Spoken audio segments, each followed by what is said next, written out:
Hello, everyone. Thank you for joining us this afternoon. So, out of interest, who of you is using green transportation? Can I see a show of hands? So does green mean FLIX or what? Yeah, that's what I mean. That's a good question. Green transportation can be anything. Is it a personal transportation? Is it mass transportation? But we're here to talk mainly about mass transportation today. So what do we need to create an infrastructure for sustainable mass transportation, Daniel? Good afternoon, everybody, and thanks, Britta, for taking the time to chat a bit. So, at the end, the offer of mass or collective transportation has to be attractive. So people really have to want to choose, a collective mean of transportation like FLIX bus or FLIX train or other trains and buses, because it's, more convenient, cheaper. It's just better than individual transportations like cars. And I guess, there are many things which we have to keep in mind. It's the general underlying infrastructure, like tracks and roads. And especially if you talk about tracks, well, it has to work across countries, particularly if we talk here in Europe. And if you then look further into the future, it was always given that we had gas stations all around. But in the future, it might be hydrogen, it might be electricity, and there the infrastructure is not there yet. And also that is a little bit more challenging if you look outside of individual countries, though, because obviously for a good offer, a Europe-wide network like we provide, we have to have the same level of infrastructure everywhere to also power hydrogen buses or EV-driven buses, independent where they are. And last but not least, it's a question of how easy is it to get a ticket? Where do you find the tickets? What's the access? How comparable is it? And how eventually at some point in time it's also connected to public transportation within the cities, so long and short distance become closer together. Right, but who's responsible for building the infrastructure? Okay, when we talk about road, that's clear, but if we talk about charging stations, refilling stations, whose responsibility is it? If we look at Tesla, they have their superchargers. VW was trying to build up a network. Is it the government? Is it the companies offering the transportation? It depends. I believe, if you look also in the past and look at the gas station providers, they're private companies. There's a certain, competitive environment, there are regulatories, I don't know how that works, but how you fire up a gas station and run it. And I guess it's similar to the new era. And I believe we will see some private companies. Obviously in the beginning, it might be helpful to support that. Mm-hmm. And some of the large companies who, really push the transformation, like Tesla started to do so, obviously they want to accelerate, and therefore they not only look after their cars, but particularly in that example also after the charging stations. I don't believe it will work, on the long run if just the government sets up and maintains these kind of stations, because I don't believe that works. The government is not really good in doing actual business. Yeah. So could one way be a public-private partnership? I guess so. Depending how you look at it and how it's set up. In Germany, for instance, the Autobahn, meanwhile, is kind of ran in some kind of public-private partnership. I believe if you really have a proper boundaries and a set, while a company can act as it would be private, but the stakeholder and the main shareholder, eventually the only shareholder is the government, that works, but only with a certain level of freedom. If not, for the private part of these partnerships, it can be difficult, and then I'd rather focus on the free market and the real customers. Mm-hmm. Right. So we've talked about alternative energies. We just heard about hydrogen. We're talking electric. Do you have any preference as a company what alternative fuels or energy you want to offer for your fleet? How do you decide on it? How do you debate on it? Yeah. What factors are important? We are technologically open yet, so we started years ago with a world's first EV-powered bus in France and in Germany, and we meanwhile tried it out in the US. We did biogas already. We had biodiesel buses. We have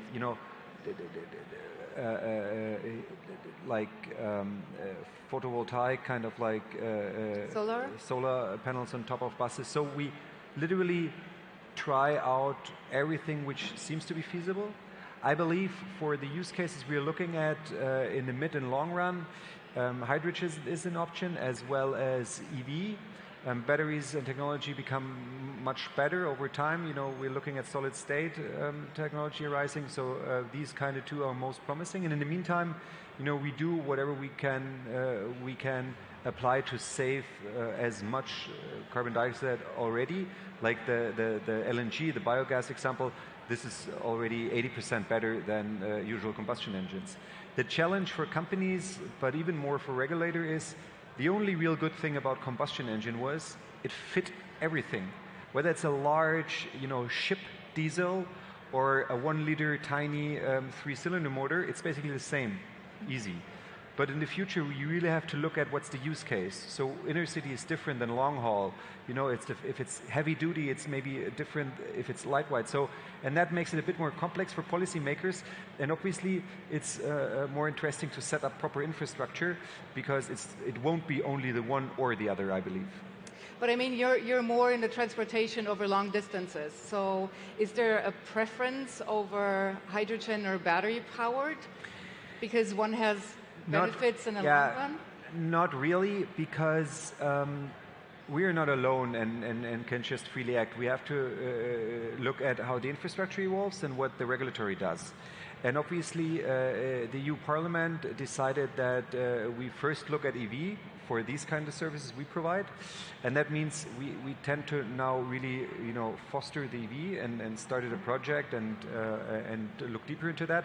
But we also keep on evaluating hydrogen because, as I said, there's a bunch of years ahead of us until entire fleets like ours till the end 30s, until 2040 maybe, is entirely converted, and until then policymakers may change as well. So you really have to be open-minded. So, and how fast can you adapt to changing policies from the government? Well, I'm not sure if it's on us to change the policies. I think it's on us to be flexible.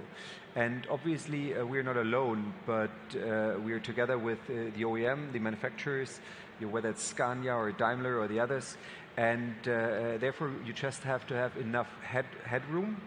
And I believe that we're in a lucky spot that we're agile enough that we can easier adapt than eventually many others. And there I'm more afraid on the inner city, the public transportation piece, who delivers our parcels and that kind. It seems to be a larger topic to tackle than us or the other long-haul players. And I mean, there's another viewpoint that you can look at it for sustainability. One is that you offer sustainable travel, but the other thing is to be sustainable as a company. So there's different ways to leverage that, taken into account what your fleet does and taken into account how you run your company. What factors are important for you to look at becoming a fully sustainable company? So sustainability, I totally agree, has different flavors. And the two most important ones are ecologically sustainable and economically sustainable, because you have to have enough power to also drive these changes. And from the ecological point of view, obviously, the long-term projects like the fleet transformation is the one.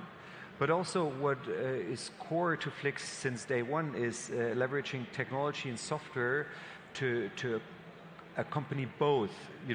We really have to have a high load factor. We really want to have as least capacity as needed on the road.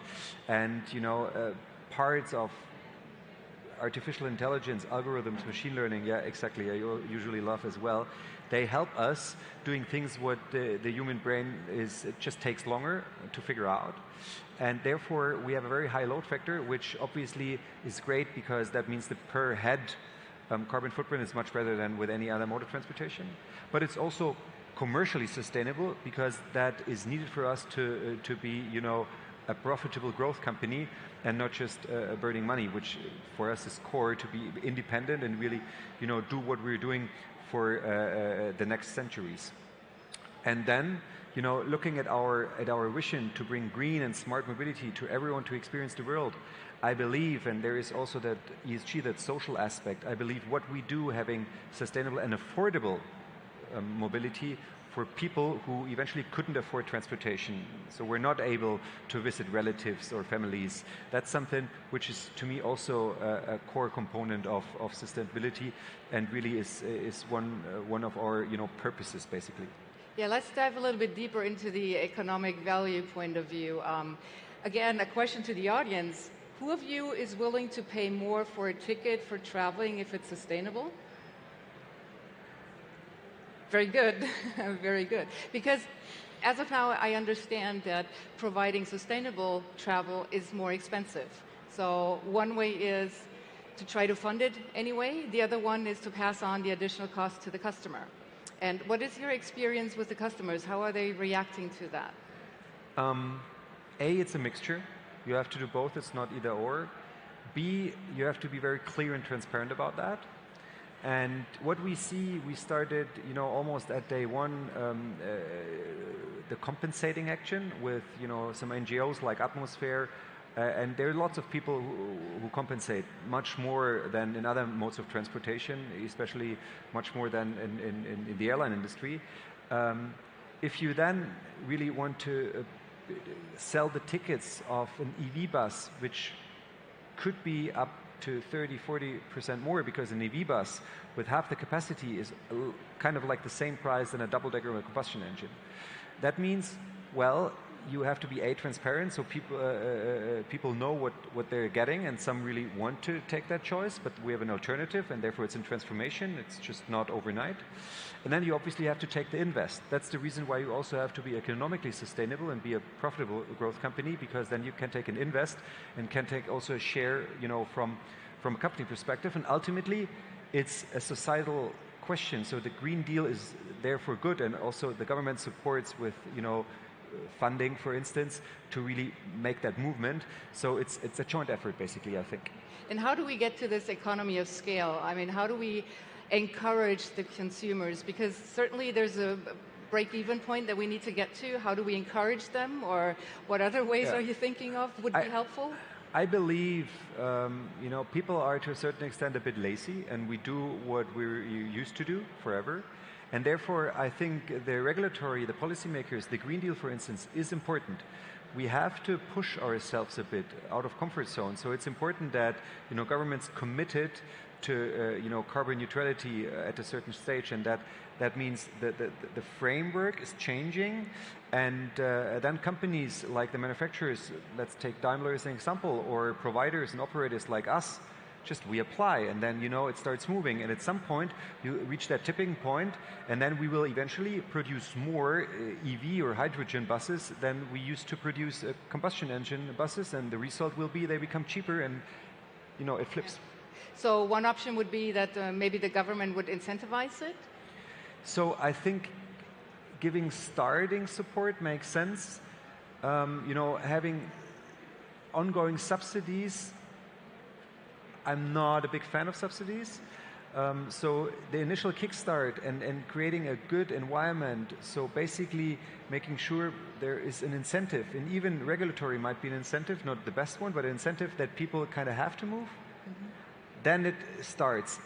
And that's the only way, because companies act up on the demand, up on what the customers do. And sometimes you slightly have to massage customers as a policymaker, as a government. And then the companies pick up on these demands, and then supply and demand match. That's a better, to my personal experience, way of doing it, even though it takes a bit longer than subsidizing, because subsidizing, that creates addiction, and if even companies are addicted, then it's not necessarily the best offering for the customer, and we believe the best offering for the customer will win. Right. I mean, I'm not too big a fan of forcing people, like through regulation. But what could be an encouragement to people to use it more? Is it an education? Is it something that you have to do through your brand, that you do more Instagrams, more to point out the positive benefits or show them the impact that they're having by traveling greener? What can we do to lead with a positive example to encourage them to adapt more this greener lifestyle? So from looking at FLIX, lucky us, we don't have a real encouraging problem.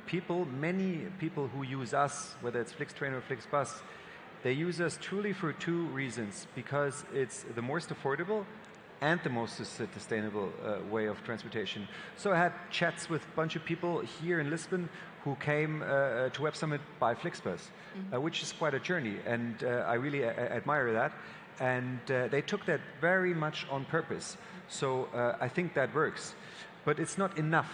And to get more, that's something where I think, and yes, I agree, it does not have to be a negative, we getting forced by the government, but also there you can create good incentivations why people should choose, a better solution over, a not so good solution in terms of carbon dioxide and harming the planet.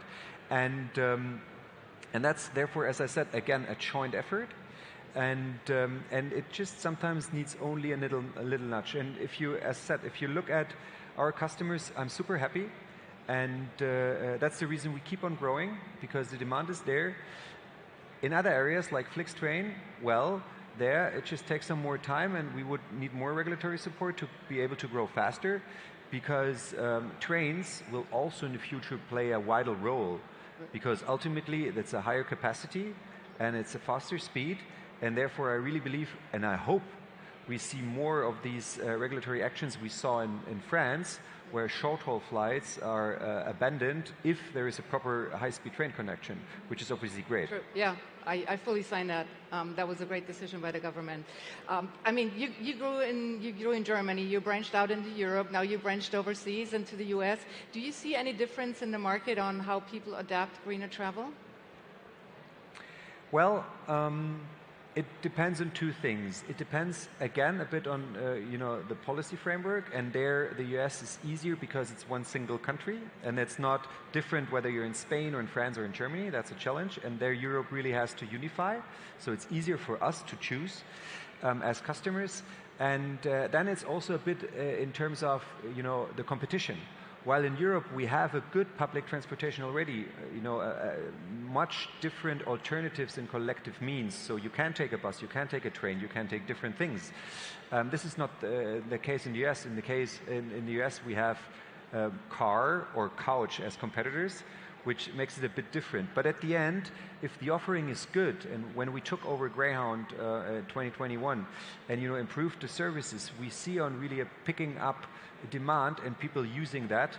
And one of the ultimate reasons why we took the opportunity with Greyhound, well, that started years ago. When we first started FLIX as a brand 4 or 5 years prior in the US, we realized about 90% of the people who used a FlixBus in the US never had used a Greyhound before. So we thought, okay, the market potential is way larger.